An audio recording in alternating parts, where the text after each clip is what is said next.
বৃহস্পতিবার সকালে স্কুলে গিয়েছিলেন পোলবা কামদেবপুর হালদারপাড়ার যুবক জিতেন টুডু। সেখানেই চাকরি যাওয়ার খবরটা শুনতে পান। এরপরই ভেঙে পড়েন তিনি।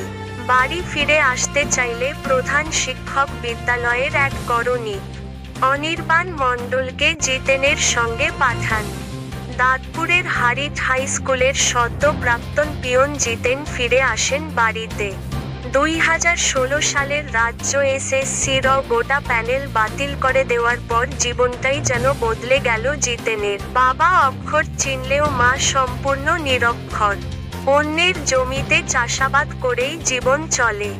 সেই ঘরের বড় ছেলেই জিতেন বিএ পাশ করেন হুগলির মহসিন কলেজ থেকে।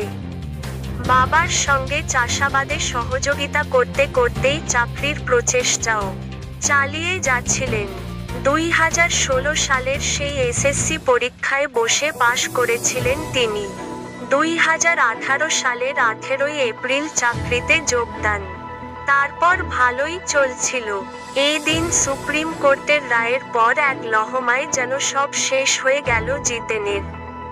তার কথায়, আমাদের মতো ঘরে ঘুষ দেওয়ার মতো টাকাই ছিলে না। স্বচ্ছভাবেই চাকরি পেয়েছিলাম, কিন্তু দেশের শীর্ষ আদালতের রায়ে আমরাও যেন সাজা পেলাম। রায় দিয়েছে,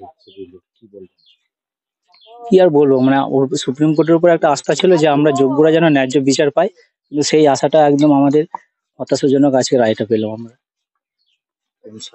আমরা 2018 সালে 18 এপ্রিলে জয়েন করেছিলাম হাইট হাই স্কুলে, গ্রুপ ডি পিয়ন পদে। আজকে শুনলাম 10:30 থেকে রায় দেওয়ার কথা ছিল, 10:30 স্কুলে গিয়ে পৌঁছেছি, তখন এই রায় জানতে পেরে গেছি। আর ভালো লাগেনি ওখানে, আর কি আর করবো, ওখানে সারাটা দিন থেকেও তো মন খারাপ লাগবে। তাই হেড স্যারকে বলে বাড়ি চলে এলাম। এই এক্সামও চলছিল, এক্সামের সমস্ত কাজগুলো মোটামুটি বুঝিয়ে দিয়ে চলে এলাম। এরকম একটা রায় পুরো প্যানেলটাই বাতিল করে, কি বলবো? এটা তো উচিত ছিল না। মানে যতই হোক, মানে সরকার পারলে সবকিছুই করতে পারতো। এসএসসির কাছে কি নথি নেই? সবই আছে। যে আমরা যে পরীক্ষা দিয়ে চাকরি পেলাম না, আমাদের কাছে সমস্ত ডকুমেন্টস আছে। যে যেমন ভাবে এসএসসি ওদের সাইটে আপলোড করেছিল, সেইভাবে আমাদের কাছে ওএমআর থেকে আরম্ভ করে কত কি নাম্বার পেয়েছি সবকিছুই আমাদের কাছে আছে। কিন্তু হ্যাঁ, যেমন 2016 সালে মানে মানে মানে ফর্ম ফিল আপ, মানে 17 সালে পরীক্ষা দিয়েছিলাম আমরা, আর 18তে রিক্রুটমেন্ট হয়েছে। একদম সরকারি যেভাবে নিয়ম পদ্ধতি ভাবে হয়েছে সেইভাবেই আমরা চাকরিতে জয়েন করেছি। দুর্নীতি হয়েছিল, দুর্নীতি হয়েছে সেটা তো আমরা কি করে জানবো? আমরা যেমন প্রসেসে পরীক্ষা হয়েছে সেই প্রসেস অনুযায়ী আমরা পরীক্ষা দিয়েছি। না, টাকা পয়সা, সত্যি কথা বলতে কিন্তু আমার কোনো টাকা পয়সা ছিল না যে টাকা পয়সা দিয়ে চাকরি করব, সেই অবস্থা আমার ছিল না।